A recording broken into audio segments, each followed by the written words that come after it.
10 de la tipificación del delito de incumplimiento de las obligaciones laborales por el empleador. ¿Está usted de acuerdo que la Asamblea Nacional, sin dilaciones, dentro del plazo establecido en la Ley Orgánica de la Función Legislativa, a partir de la publicación de los resultados del plebiscito, tipifique como infracción penal la no afiliación al Instituto Ecuatoriano de Seguridad Social de los trabajadores en relación de dependencia? Bien, doctor Beethoven, se va a tipificar con esta pregunta una sanción de tipo penal aquel que no asegura a sus trabajadores.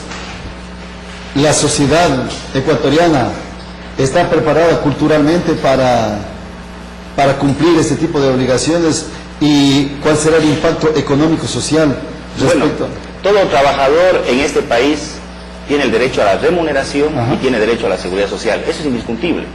Existe ese derecho, esa garantía. Yo le cuento, mi padre. Pero el artículo 827 ya lo determina, ¿no? Sí, mi padre falleció con cáncer.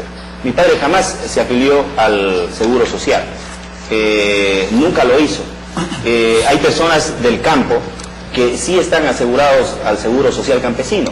Por ejemplo, si yo no tengo de hecho finca grande, ni tengo fincas ni ganado, pero si, poniendo el ejemplo, me pongo yo mismo, si yo tuviera una finquita, simplemente pago $5 más o $7 más mensual para que mi trabajador, el que cuida las vaquitas, pueda estar asegurado y pueda tener una jubilación digna en el Seguro Social Campesino. Eso yo no le veo ningún problema, más aún cuando es un derecho, es una garantía que tiene el trabajador. Decía que mi padre no fue asegurado y tuvo que vender lo poco que hizo en toda su vida porque tenía un cáncer terminal, un cáncer fulminante, y después tuvimos que nosotros cubrir los gastos de mi padre porque él nunca se aseguró.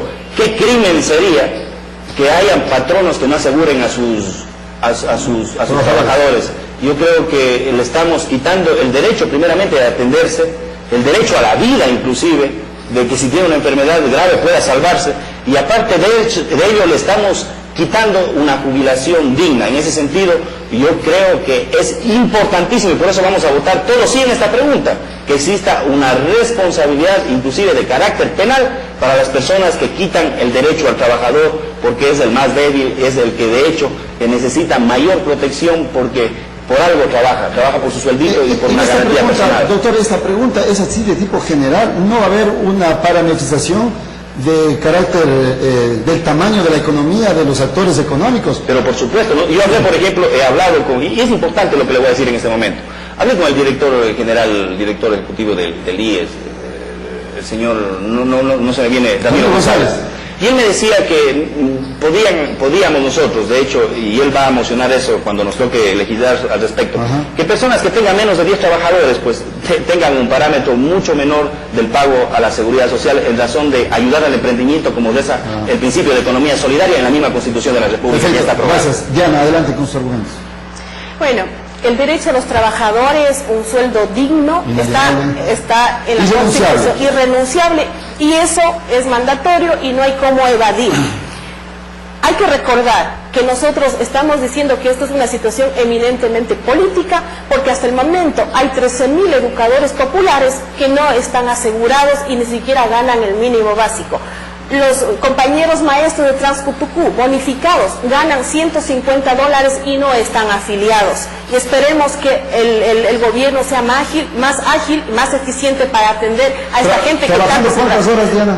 Trabajando las 8 horas. ¿Pero está por debajo de la ley? No, trabajando como maestro. En este momento, bueno, está aprobado que los maestros también tienen que tener 8 horas, pero hablamos de años que han venido. En este mismo momento hay trabajadores, profesores, que no han cobrado su sueldo, no siquiera no están asegurados, sino que no han sido pagados de más de 7 meses. Hemos elevado la consulta a la señora ministra para que resuelva este tema aquí en Morona, Santiago. Tengo esa información, yo estoy dando seguimiento y aspiramos que en los próximos días se les pague a estos profesores populares y recientemente contratados también en los últimos meses. Hay 1 millón de trabajadores que no están afiliados. Entonces, esto es una decisión política de hacer efectiva los derechos que nos consagra la Constitución. Por eso pensamos que es una pregunta además demagógica, que cuando no hay voluntad política simplemente no ha pasado absolutamente nada. Bueno, Diana, pero en esa línea, eso es un derecho irrenunciable.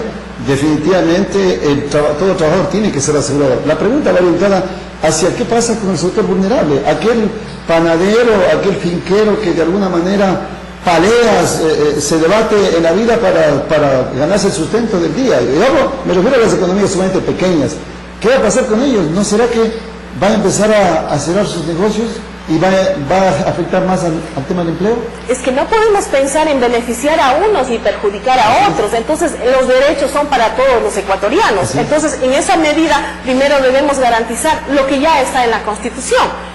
Si no cumplimos con eso, mucho menos podemos después afectar, como usted está manifestando, y provocar esta situación de inestabilidad que se puede dar en un momento esa es la dado. pregunta que me pidieron que hiciera a través del correo electrónico. O sea, realmente pensar en las economías pequeñas, a eso es lo que prácticamente la gente siente y se ha escuchado y se ha sentido de que de alguna manera no hay esa cultura como de pago de tributos y en este caso del seguro. No es porque no quiera cumplir con las obligaciones y pagarlos y cumplir con los derechos del trabajador, sino que de pronto advierten de que la economía no permite.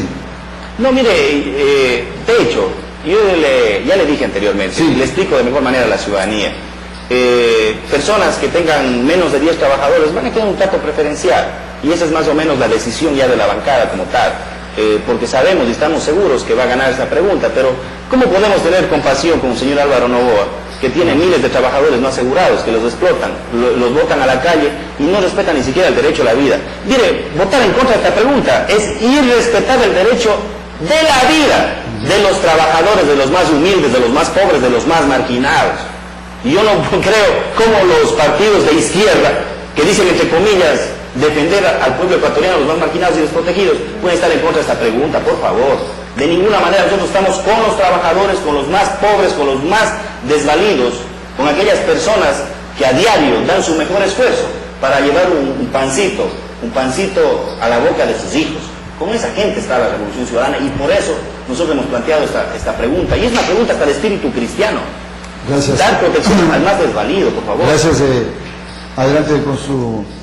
Bueno, afilien, aseguren a los más de 13.000 educadores populares que ganan menos del mínimo y que están desprotegidos en este momento. Páguenles a los profesores, más de 140 maestros que no han cobrado hace 7 meses el sueldo de la dirección bilingüe, que en este momento estamos luchando. Demos el testimonio, demos el ejemplo con este gobierno de la Revolución Ciudadana, protegiendo a los desprotegidos, como se acaba de decir, y no pongamos preguntas que camuflan la verdadera intención que tiene esta consulta popular, que, como tomándole las palabras al presidente de la República, que es lo que busca es meterle las manos a la justicia. Bien, hemos terminado las 10 preguntas.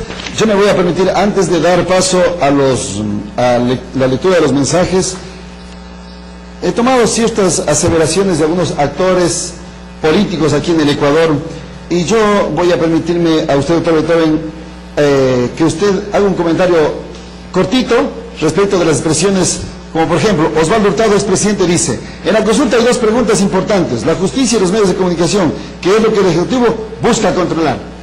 Qué pena, ¿no? Saber que Osvaldo Hurtado, bueno, también fue el que secretizó la deuda, el que dejó en trizas este país. ¿Qué podemos esperar de Osvaldo Hurtado?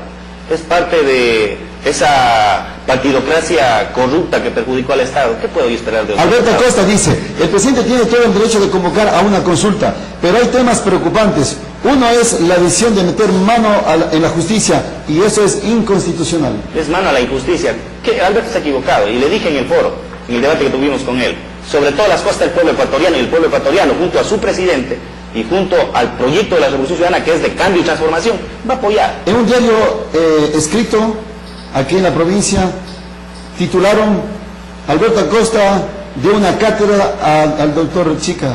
¿Usted considera que fue una cátedra? Es un hombre que conoce mucho contenido. Nosotros manifestamos nuestras verdades, el pueblo es el que califica. Algún medio a lo mejor del MPD será, pues me imagino que es ese medio del MPD que... Fernando Vega, ex asambleísta, dice: al presidente lo que le interesa es hacer leña de todo la institucionalidad, para concentrar en sus manos todo el poder. Falso, totalmente falso. Nosotros lo que queremos es gobernar con el pueblo ecuatoriano, y por eso estamos preguntando a usted, ciudadano y ciudadana, Y la última, no los de la partidocracia. Y la última, Cintia Beteri: mientras Rafael Correa va a la cárcel y acusa a la derecha de tenerlos encerrados, y después sale y culpa a los jueces de no tramitar procesos, estamos hablando de una actitud verdaderamente demencial. No, estamos hablando de la injusticia en el país, del sistema de injusticia en el país que queremos inaugurarle e institucionalizarle como el verdadero sistema de justicia junto al pueblo ecuatoriano. Gracias, Diana. El presidente Rafael Correa manifestó: en la consulta popular, los ecuatorianos demostrarán si mantienen o no la confianza en este gobierno. ¿Este es un voto de confianza al presidente, al gobierno? Absolutamente cierto. El pueblo ecuatoriano va a votar en función al carisma, a la sonrisa y a la popularidad que tiene el presidente. Y aprovechándose de esa situación es que se han metido este tipo de preguntas que ponen en riesgo la independencia y la autonomía de los diferentes poderes del Estado. Y aterrizando aquí en la provincia, si la provincia gana sí o el no, será una muestra del respaldo y la confianza que tienen las autoridades, en este caso el gobernador, el asambleísta.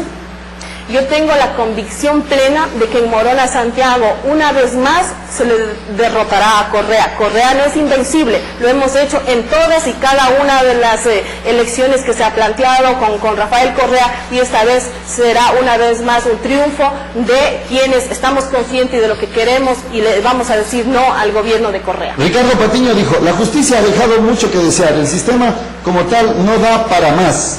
Y darle la oportunidad al pueblo de sentir y vivir el cambio en las Cortes de Justicia es la prioridad.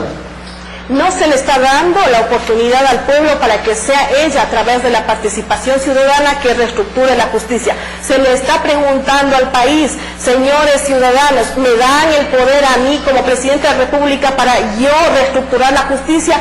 Esa es en conclusión la pregunta que se le está haciendo al pueblo. No es el pueblo, porque si hubiese sido así, sería el Consejo de Participación Ciudadana, con concursos, con méritos, las que se reestructuraría la justicia. Delfín Tenisaca, presidente de la Ecua Runari, dijo: vamos a socializar los problemas de la consulta, les vamos a hacer caer en cuenta de lo que el gobierno ha hecho, perseguir a los dirigentes. ¿Cree que esto es cierto? Más de 180 dirigentes en este gobierno que dice ser de izquierda, de la Revolución Ciudadana, persiguiendo a luchadores populares, indígenas y campesinos, acusándoles de terroristas y de saboteadores. Eso no es una revolución. Gracias. Por eso es que las declaraciones del compañero. Gracias, Diana. Vamos a ir a una pausa y de regreso estaremos dando lectura a los mensajes y a las conclusiones de los invitados. Ya regresamos.